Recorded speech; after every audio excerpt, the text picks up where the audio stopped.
ಇವತ್ತು ಮುಂಚಾನೆ ನಿಮ್ಮ ಪಬ್ಲಿಕ್ ಟಿವಿಯಲ್ಲಿ ಬಿ ಎಸ್ ಯಡಿಯೂರಪ್ಪನವರ ಕಂಪ್ಲೀಟ್ ಆಡಿಯೋ ಪಿಕ್ಚರ್ ನಾನು ನಿಮಗೆ ತೋರಿಸಿದ್ವಿ, ಕೇಳಿಸಿದ್ವಿ. ಅದಾದ್ಮೇಲೆ ಈಗ ತುಂಬ ಜನ ರಿಯಾಕ್ಷನ್ಗಳು ಕೊಡ್ತಾ ಇದ್ದಾರೆ. ಈ ಸಂದರ್ಭದಲ್ಲಿ ಬರ್ತಿರುವಂತಹ ರಿಯಾಕ್ಷನ್ ಬ್ರೇಕಿಂಗ್ ನ್ಯೂಸ್. ಸ್ಪೀಕರ್ ಕಚೇರಿಯಲ್ಲಿ ಸಭೆ ಇವತ್ತು ಆಸ್ ಎಕ್ಸ್ಪೆಕ್ಟೆಡ್ ಮಾನ್ಯ ಸಭಾಧ್ಯಕ್ಷರು ಉಭಯ ಸದನಗಳ ಎಲ್ಲರನ್ನು ಕೂಡ ಸಭೆಗೆ ಕರೆದಿದ್ರು. ಸಭೆಯಲ್ಲಿ ನಿನ್ನೆ ಒಮ್ಮತ ಮೂಡದ ಕಾರಣ ನಿನ್ನೆ ಕೂಡ ಹಲವಾರು ಚರ್ಚೆಗಳು ನಡೀತು. ಇದಕ್ಕೆ ಸಂಬಂಧಪಟ್ಟ ಹಾಗೆ ಕೆಲವೇ ಕ್ಷಣದಲ್ಲಿ ಆ ಮಹತ್ವದ ನಿರ್ಧಾರ ಹೊರಗೆ ಬರುತ್ತೆ ಅನ್ನೋ ಬ್ರೇಕಿಂಗ್ ನ್ಯೂಸ್ ಬರ್ತಾ ಇದೆ. ಸ್ಪೀಕರ್ ಕಚೇರಿಯಲ್ಲಿ ಸಭೆ ಶುರುವಾಗಿದೆ.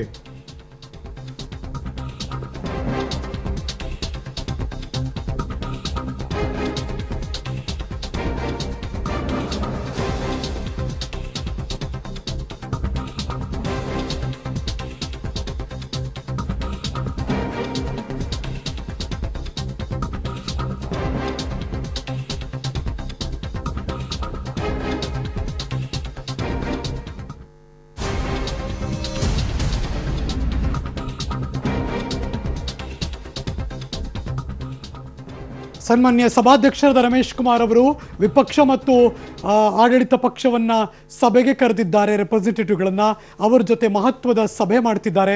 ಅಲ್ಲಿ ನಿರ್ಧಾರ ಏನು ಬರುತ್ತೆ ಅನ್ನೋದು ಕುತೂಹಲ ಈ ಸಂದರ್ಭದಲ್ಲಿ. ನಿನ್ನೆ ಕೂಡ ಯಾವ ಮಟ್ಟದ ಚರ್ಚೆ ನಡೀತು ಅಂತ ಎಲ್ಲರೂ ಕೂಡ ನೋಡಿದ್ದೀವಿ.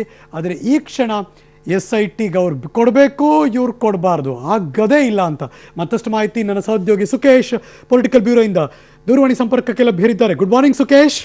Very good morning Harish. ನಿನ್ನೆ ಆ ಚರ್ಚೆ ಮತ್ತು ನಡೆದಂಥ ಗೊಂದಲ ಗಲಾಟೆ ಎಲ್ಲವನ್ನು ಕೂಡ ನೋಡಿದ್ದೇವೆ ರಾಜ್ಯದ ಜನ. ಇವತ್ತು ಈ ಸಭೆಯಲ್ಲಿ ಏನೇನು ಮಾತುಕತೆ ನಡೆಯುವಂಥ ಚಾನ್ಸಸ್ ಇದೆ? ಬಟ್ ಇಲ್ಲೇನಾದರೂ ಒಪ್ಸೋಕೆ ಸಾಧ್ಯನಾ ಅವರಿಬ್ಬರನ್ನ ಸಭಾಧ್ಯಕ್ಷರು? ಹರೀಶ್, ಸುಮಾರು 2 ದಿನಗಳ ಕಾಲದ ಕಲಾಪ ಕೇವಲ ಒಂದು ಆಡಿಯೋಗಾಗಿಯೇ ಕೂಡ ವ್ಯಕ್ತವಾಗಿ ಹೋಗಿದೆ. ಹಾಗಾಗಿ ಆದಷ್ಟು ಹೊರಗಡೆಯೂ ಕೂಡ ಅದನ್ನು ಸರಿಪಡಿಸುವ ಪ್ರಯತ್ನ ಸಾಧ್ಯನಾ ಅನ್ನುವಂತ ಒಂದು ಯೋಚನೆ ಕೂಡ ಇತ್ತು. ಅದೇ ಸಂದರ್ಭದಲ್ಲಿ ವಿರೋಧ ಪಕ್ಷ ನಾಯಕರಾದಂತ ಯಡಿಯೂರಪ್ಪನವರು ಸದನದಿಂದ ಹೊರಗೆಯೂ ಕೂಡ ಒಂದು ಚರ್ಚೆಯನ್ನ ಮಾಡೋಣ ಕುಳಿತು ಅನ್ನುವಂತ ಒಂದು ಮನವಿಯನ್ನು ಮಾಡಿದ್ರು ಸದನದಲ್ಲಿ. ಅದರ ರೀತಿಯಲ್ಲೇ ಸ್ಪೀಕರ್ ಅವರು ಈಗ ಒಂದು 2 ಬಣದವರನ್ನ ಕೂಡ ಕೂರಿಸಿ ಒಂದು ಮಾತುಕತೆ ನಡೆಸುವಂತ ಪ್ರಯತ್ನವನ್ನು ಮಾಡ್ತಾ ಇದ್ದಾರೆ. ಸ್ಪೀಕರ್ ಅವರ ಕೊಠಡಿಯಲ್ಲಿ ಈಗ ಸಭೆ ಆರಂಭವಾಗಿದೆ.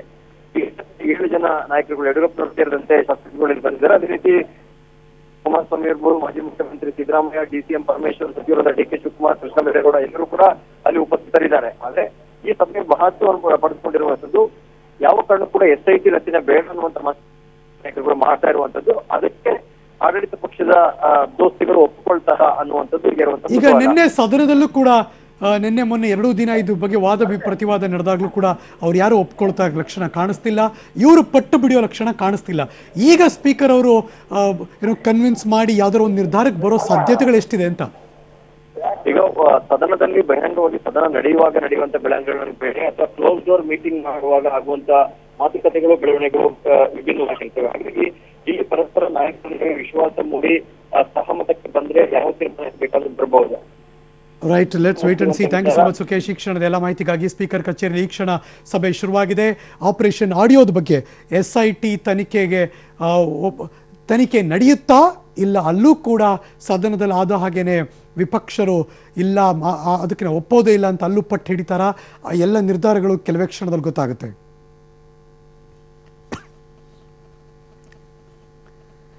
ಎಸ್, ಮತ್ತೊಮ್ಮೆ ಈಗ ಪಬ್ಲಿಕ್ ಟಿವಿ ಟ್ಯೂನ್ ಮಾಡೋರಿಗೆ ಯಡಿಯೂರಪ್ಪನವರು ಆಡಿಯೋ ಬೈಟಲ್ಲಿ ಏನೆಲ್ಲ ಮಾತಾಡಿದ್ದಾರೆ ಅದು ಮತ್ತೆ ನಿಮಗೆ ಕೇಳಿಸ್ತಾ ಇದ್ದೀವಿ. Let's take a look.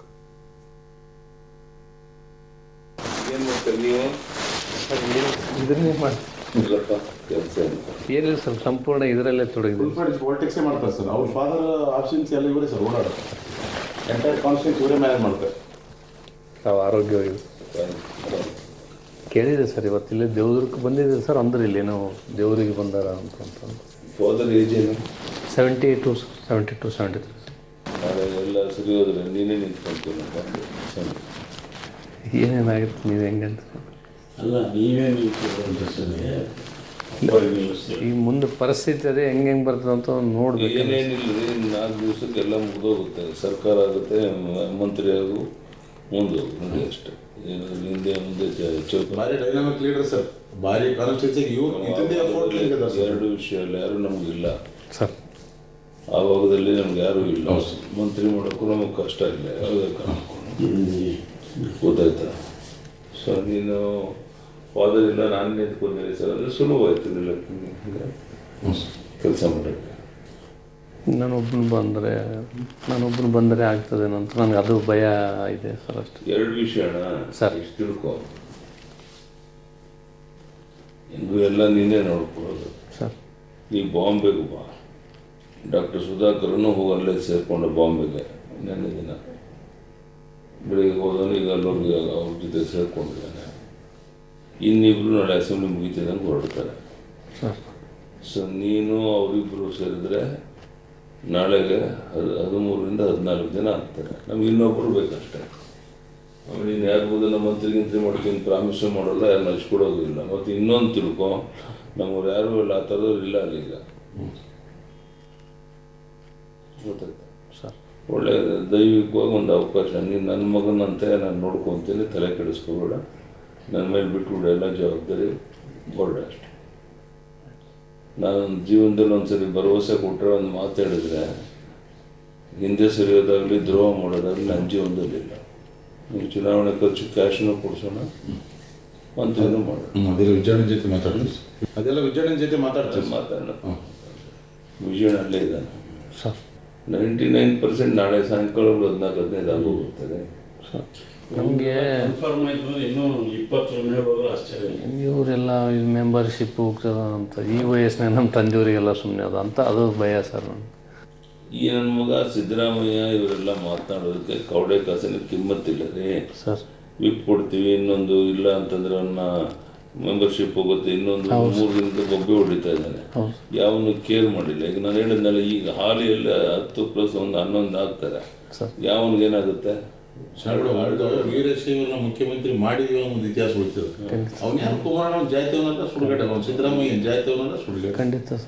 ಈಗ ನಮಗೇನಂದ್ರೆ ಒಂದೇನಪ್ಪ ಲಿಂಗಾಯತರ ಮುಖ್ಯಮಂತ್ರಿ ಮಾಡಿದ್ವಿ, ನಾವು ಕ್ರೆಡಿಟ್ ಇರ್ತದೆ ನಮ್ಗೆ. ಅಲ್ಲ ನಿಮಗಿರ್ತದೆ, ಅದು ಈಗ ಲಾಂಗ್ ಲೈಫ್ ಇರ್ತದೆ. ನಮ್ಮಲ್ಲಿ ಅಲ್ಲಿ MLA ಎಲ್ಲ ಚರ್ಚೆ ಮಾಡುವಾಗ ಸರ್, ಈಗ ಅಲ್ಲೆಲ್ಲ ಕುಂತು ಚರ್ಚೆ ಮಾಡುವಾಗ ಸರ್, ಈ ಶಿವನಗೌಡರು ಮತ್ತು ಈ ಹಿಂದಕ್ಕೇನು ಆಗಿತ್ತಲ್ಲ ಆ ಥರ ನೀವೆಲ್ಲ ಸಫರ್ ಆಗ್ತೀರಿ ಅಂತ ನಮಗೆಲ್ಲ ಭಯ ಪಡೋದು ಸರ್. ಅದು ನಮ್ಮ ಘಟನೆ ಬೇರೆ. ಅವಾಗ ಐತಲ್ಲ ಸರ್, ಅವಾಗ ಆ ಥರದ್ದು ಅಂತ ನಮ್ಮ MLAದವ್ರನ್ನೆಲ್ಲರನ್ನ ಕಾಂಗ್ರೆಸ್ BJPದವ್ರನ್ನ ಆ ಥರ ನಮ್ಗೆ ಭಯ ಪಡಿಸ್ತಾರೆ. ಸಣ್ಣದಾಗ ಎಲ್ಲದಕ್ಕೂ ರೆಸ್ಪಾನ್ಸಿಬಿಲಿಟಿ ಸಾಹೇಬ್ರು ಇರ್ತಾರೆ. ಸಾಹೇಬ್ರದ್ದು ಒಂದು ಥಿಯರಿ ಅಂದರೆ ಮಾತು ಕೊಟ್ಟರೆ ಇಲ್ಲ ಗೊತ್ತು ಅವ್ರು ಗುಂಡು ಹಾಕಿದ್ರು ಮಾತು ಗೊತ್ತು ಅದು ನಾವು ನೋಡಿದ್ವಿ. ನಮ್ಮ ಪೊಲಿಟಿಕಲ್ ಸೆಕ್ರೆಟರಿ ಮಾಡಿಸ್ಬೇಕು, ಫೈಲ್ ಕೈ ಹಿಡ್ಕೊಂಬಂದು ಮಾಡಿಸಿದ್ವಿ. ಗೊತ್ತದ ನಾವೇ ಅವರಿಂದ ಹೋಗ್ಲಾರ ತಪ್ಪು ಮಾಡಿದ್ವಿ. ಅವಾಗ ಆ್ಯಕ್ಚುಲಿ ಸಾಹೇಬ್ರು ಭಾರಿ ಕಮಿಟ್ಮೆಂಟ್. ನೀನು ಧೈರ್ಯ ಮಾಡು, ನಿನ್ನ ಕಾನ್ಸ್ಟಿಟ್ಯೂನ್ಸಿ ಕೆಲಸ ಮಾಡೋದು ನಮಗೆ ಬಿಡು, ನಾವು ಬಂದು ಕೈ ಕಾಲದ ರೆಡಿ ಮಾಡ್ತೀವಿ ನಿನಗಂತೂ. ಸರ್ ಎಲ್ಲ ಮೇಜರ್ ಇದರಿಂದನೇ ಫಾದರ್ ಗೆದ್ದಾವೆ ಸರ್. ಸರ್ ಇತ್ತ ಒಂದಾದರೆ ಯಾದಗಿರಿ ಜಿಲ್ಲೆನೇ ಹೊಡೆದಾಗ್ತಾನೆ ಸರ್. ಈ ಹುಡುಗ ಹಂಗದಂಗೆ ಅಷ್ಟು ಆರ್ಗನೈಸೇಷನ್ ಕೆಪಾಸಿಟಿ ಇದೆ ಸರ್. ಮತ್ತು ಅಲ್ಲೆಲ್ಲ ರಾಜು ಇರ್ತಾನೆ, ಎಲ್ಲರೂ ಇರ್ತಾರೆ ಸರ್. ಎಲ್ಲರೂ ಸೇರಿ ಕೈ ಹಾಕಿ ಕೆಲಸ ಬರೋ ದೊಡ್ಡ ಸಮಸ್ಯೆ ನಾಗೋದಿಲ್ಲ ಸರ್. ಇತ್ತ ಸ್ವಂತಕ್ಕೆಲ್ಲ ಕೆಪಾಸಿಟಿ ಇದೆ ಸರ್. ಸರ್ ಹಿಂಗದನ ಇದ್ದೇನೆ ಮಂತ್ರಿ ಮಾಡಿಬಿಡ್ರಿ ಸರ್, ಮತ್ತು ತಂದು ಏನೇನು ಮಾಡಿ ಅವ್ರ ಫಾದರ್ನ ಕನ್ವಿನ್ಸ್ ಮಾಡಿಬಿಡ್ತಾನೆ ಸರ್. ಉಳಿದದ್ದು ಮತ್ತೆ ಮಾಡ್ತಾನೆ ಸರ್, ವಿಚಾರ ಮಾಡ್ತಾನೆ. ಒಟ್ಟು ನಿಮ್ಗೆ ರಾಘವೇಂದ್ರ ವಿಜಯೇಂದ್ರ ಶಾಣಗೌಡ ಹೋಗೋದು ನಿಮ್ಮ ಮಗ ಅಂತ ತಿಳ್ಕೊಂಡ್ರಾಗಿ ಏನ್ರಿ ಅನ್ಕೂಲ. ಬೇರೆ ಯಾವ ಕಾರಣಕ್ಕೂ ಒಂದ್ಸರಿ ನಿಮ್ಮ ಭರವಸೆ ಕೊಟ್ಮೇಲೆ, ಮಾತು ಕೊಟ್ಟ ಮೇಲೆ ವ್ಯತ್ಯಾಸದ ಪ್ರಶ್ನೆ ಇಲ್ಲ. ನಂಬರ್ 1. ನಂಬರ್ 2, ನಿಮ್ಮ ಫಾದರ್ಗೆ ಹೇಳ್ಬಿಟ್ಟು ನೀ ಬರ್ತಿಲ್ಲ, ಹೇಗೆ ಒಬ್ಬ ನೀನು ಅಲ್ಲಿ ಬಂದಾಗ ನೀನೇ ಕಣ್ಮುಂದೆ ಎಲ್ಲ ನೋಡ್ತೀಯ. ನಾಳೆ ಒಂದು 9:30 ಲೆಜಿಸ್ಲೇಷನ್ ಏನೋ ಮೀಟಿಂಗ್ ಕರೆದಿದ್ದಾರೆ ಸರ್ ಬೆಳಗ್ಗೆ. ಅವ್ರು ಅಟೆಂಡ್ ಆಗಲಿ, ಅಪ್ಪ ಅಟೆಂಡ್ ಆಗಲಿ. ನೀನು ಬಾಂಬೆಪ್ಪ ನೋಡು, ಬಂದು ಅಪ್ಪನ ಕನ್ವಿನ್ಸ್ ಮಾಡಿ ರಿಸಿಗ್ನೇಷನ್ ಮಾಡ್ಸೋದಕ್ಕೆ ಮಾಡಿಸಿಬಿಟ್ಟು ನೀ ಬಾ ಸರ್. ನಾನು ಟ್ಯಾಕಲ್ ಮಾಡ್ತೀನಿ. ಅವ್ರು ಬರೋದೇ ಬೇಡ. ಏನ್ರಿ ಇವೆಲ್ಲ ನಮ್ಮಲ್ಲೆಲ್ಲ ಸರ್ ಈಗ ಕಾಂಗ್ರೆಸ್ಸಿಂದು ಕೋಟೆ ಸರ್ ನಮ್ಮದೆಲ್ಲ ಕುರುಮಿಟ್ಕಲ್ ಕ್ಷೇತ್ರ. ತಮಗೆಲ್ಲ ಹೆಚ್ಚಿನ ಮಾಹಿತಿ ಇದೆ ಸರ್. ಯಾಕಂದರೆ ಅಲ್ಲಿ ನಾವು ಮುಂದೇನಾದ್ರೂ ಅಂತ ನಿರ್ಧಾರ ತೊಗೊಂಡ್ರೆ ನಿಮ್ಮದು ಆಶೀರ್ವಾದ ನಮಗೆಲ್ಲ ರೀತಿಯಲ್ಲಿ ಇರಬೇಕಾಗಿ ಸಂಪೂರ್ಣ ಚುನಾವಣೆಗೆ. ಯಾಕಂದ್ರೆ ಇವರು ಬಾಬುರಾವ್ನು ಬಂದಾರ ಈಗ. ಹೌದು ಸರ್, ಈ ಪ್ರಶ್ನೆ ಬರಲ್ಲ. ಅದೇ ಸರ್. ನಿಮ್ಗೆ ಇನ್ನೂ ಒಳ್ಳೇದಾಗ್ತದೆ ಈಜಿ. ಚೌಡ ಅಣ್ಣ ಇನ್ನು ಮುಂದೊಂದು ಹೇಳ್ತೀನಿ, ನಿನಗೇನು ಮಂತ್ರಿ ಆಗೋ ಅವಕಾಶ ಇದೆಯಲ್ಲ, ನಿಂದು ಪೂರ್ವ ಜನ್ಮದ ಪುಣ್ಯ ಸಾಹೇಬ್ರದೊಂದೇನು, ನೀ ಧೈರ್ಯ ಮಾಡಿ ಹೊಡಿ. ನೀನು ಮಂತ್ರಿನೂ ಆಗ್ತಿದ್ದಿ, ನೀನು ರಿಸಲ್ಟು ಮಾಡಮ್ಮ, 100 ತಿಂಗಳಾಗಲಿ ನಾವು ಫೇಸ್ ಮಾಡೋ ಮಂತ್ರಿ. ಈಗ ನಾನು ರಾಜು ಬಂದು ಇಬ್ಬರು ಕುಂದಿರ್ತೀವಪ್ಪ, ನಾನು ನಿಮ್ಗೆ ಬರ್ಕೊಡ್ತೀನಿ. ರಾಜು ನಾವು ಗೆಲ್ಸಂಬರಲ್ಲ ಅಂತ ನಮ್ಮ ಕ್ಷೇತ್ರದಾಗ ಬಂದು ನಿನಗೆ ಗೆಲ್ಲಿಸ್ತೀವಿ. ನಿನಗೆ ನಾವು ಭರವಸೆ ಕೊಡ್ತೀವಿ, ಅಲ್ಲಿ ದುನಿಯಾದ 100 ತಿಂಗಳಾಗಿ ನಿನಗೆ ಗೆಲ್ಲಿಸ್ತೀವಿ. ಕೈ ಕಾಲು ಹಿಡಿತೀವಿ ನಿನ್ನ ಸಂಬಂಧ. ರಾಜು ನಾನು ಇಬ್ಬರಿದ್ರೆ ಸಾಕಲ್ಲಪ್ಪ. ವೆಂಕಟರೆಡ್ಡಿ ಅವರೇ ವಿರೋಧ ಅಲ್ಲ ವೆಂಕಟರೆಡ್ಡಿ ಕೆಲಸ ಮಾಡ್ತಾನೆ ಅಲ್ಲಿ. ವೆಂಕಟರೆಡ್ಡಿ ಮುದ್ನಾಳ್ ಕೆಲಸ ಮಾಡ್ತಾನ, ನಾವು ಮಾಡ್ತೀವಿ, ರಾಜು ಮಾಡ್ತಾನೆ. ಹಗಲು ರಾತ್ರಿ ಮಾಡ್ತಾ ಇರ್ತೀವಿ ಸರ್.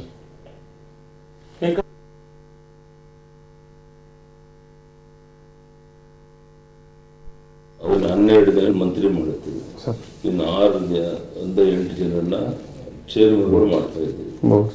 ಗೊತ್ತಾಯ್ತಾ? ಯಾರನ್ನು ಮಂತ್ರಿ ಮಾಡ್ತೀವಿ ಅವ್ರು ಒಂದು 10 crores ಎಲೆಕ್ಷನ್ಗೋಸ್ಕರ ಅಂತ. ನಮಗೆಲ್ಲ ಚುನಾವಣೆಗಳು ಬಂದರೆಲ್ಲ ಖರ್ಚು ವೆಚ್ಚಗಳು 10 ಕೋಟಿ ಕೊಡ್ತೀವಲ್ಲ. ಆಮೇಲೆ ಸರ್ಕಾರ ಇರ್ತದೆ, ಆಮೇಲೆ ಏನು ಬೇಕೋ ಮಾಡೋಣ, ನಾವೆಲ್ಲ ಇರ್ತೀವಲ್ಲ. ನೋಡಯ್ಯ, ನೀನು ನನ್ನ ಸ್ವಂತ ವಿಜಯೇಂದ್ರ ಹೆಂಗೆ ನನ್ನ ಮಗನೂ ಅದೇ ರೀತಿ ನೀನು ಅಂತ ನಾನು ತಿಳ್ಕೊತೇನೆ. ನಿನ್ನ ಜೀವನದಲ್ಲಿ ನಾನು ಭರವಸೆ ಕೊಟ್ಟ ಮೇಲೆ ಇಷ್ಟೊತ್ತಿನಲ್ಲಿ ಹೇಳ್ತಾ ಇದ್ದೀನಿ ನಿನಗೆ, 100ಕ್ಕೆ 100 ನಿನ್ಗೆ ಒಳ್ಳೇದಾಗುತ್ತೆ. ಒಂದು ಕ್ಷಣ ತಡೆ ಮಾಡಿದ್ರೆ ನಾಳೆ ಬಾಂಬೆಗೆ ಬಾ, ಉಳಿದು ನನಗೆ ಬಿಡು. ಸಾಹೇಬ್ರು ಒಬ್ಬರು ನಂಬಕ್ಕಲ್ಲಪ್ಪ. ಇಲ್ಲ ಅದಕ್ಕಂತ ಸಾಹೇಬ್ರು ನಂಬಿಬಿಡು. ಈಗ ಇವರು ನಾಗನಗೌಡರು ಬೇರೆ, ಯಡಿಯೂರಪ್ಪರು ಬೇರೆ, ತಂದೆ ಸಮಾನ. ಖಂಡಿತ ಸಾಹೇಬ್ರು ನಂಬಿಬಿಡು, 100% ಒಳ್ಳೇದಾಗ್ತದಪ್ಪ. ನಾನು ಅವ್ರು ಹೆಂಗಂದ್ರೆ ನಾವು ಭಾರಿ ಇದಾರ, ಅವ್ರಂತ ದೊಡ್ಡ ಮನುಷ್ಯ ಜಗತ್ತ ರಾಜಕಾರಣದಾಗ ಸಿಗೋದಲ್ಲ. ಕೆಲವು ಮಂದಿ ಗೊತ್ತಿಲ್ಲ ಅಷ್ಟೇ. ಒಳ್ಳೆ ಕಡೆ ಹೋಗಿದ್ದು ಒಳ್ಳೇದಾಗಿದೆ, ಎಲ್ಲ ಕಡೆ ಅಲ್ಲಿ ದೇವರ ದರ್ಶನ ಮಾಡ್ಕೊಂಡು ಎಲ್ಲ ಮಾಡ್ಕೊಂಡು ಬಂದಿದ್ದೀವಿ.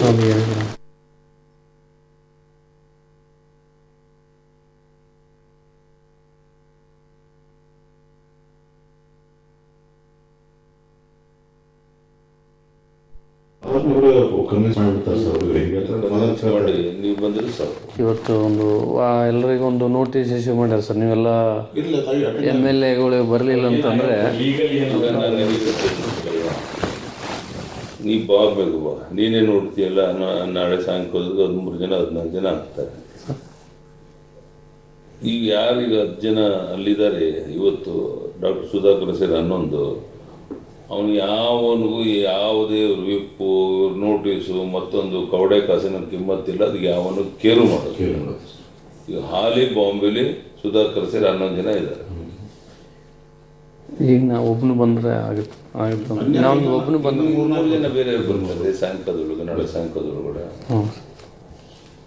ಅಲ್ಲಪ್ಪ, 2 ಸಂಗತಿ. ಈಗ ನಿಮ್ಮ ಫಾದರ್ ಬರೋದೇ ಬೇಡಪ್ಪ, ನೀನಲ್ಲಿರೋ ನಿನಗೆಲ್ಲ 14 ಜನ ಆಗಿ ಎಲ್ಲ ಸರಿ ಅಂತಂದ್ಮೇಲೆ ನಿಮ್ಮ ಫಾದರ್ ರಾಜೀನಾಮೆ ಕೊಡಿಸುವಂತೆ.